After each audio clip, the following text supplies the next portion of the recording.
Uncover the meaning, an eyesore in English. Hello everyone, welcome back to our English language learning series. Today, we're going to uncover the meaning behind the phrase, an eyesore.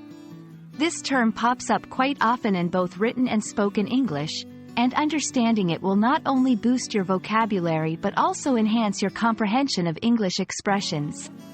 So, let's dive in and explore this phrase together. An eyesore is a common English phrase used to describe something that is very ugly or unpleasant to look at.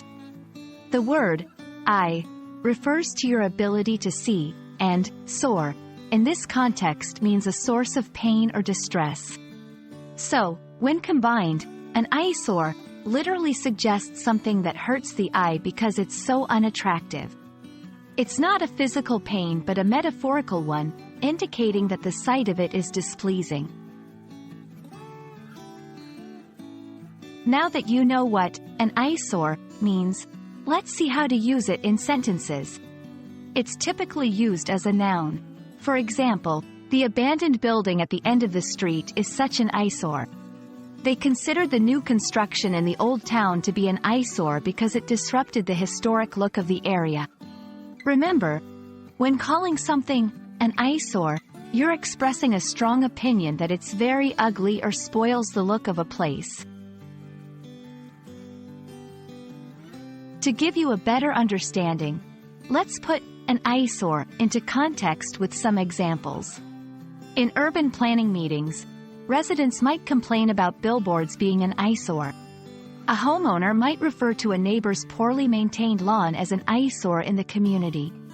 These examples show how the phrase can be applied in different scenarios, always referring to something unsightly. It can be helpful to know other words with similar meanings to an eyesore. Some synonyms include blot on the landscape, monstrosity, blemish, eyespot. Using synonyms can add variety to your English and help you make your conversation or writing more interesting. I hope this video clears up what an eyesore means and how you can use it in everyday English. Now, when you come across something that's not so pleasing to the eye, you have the perfect phrase to describe it. Keep practicing, and you'll be adding more and more useful phrases to your English vocabulary.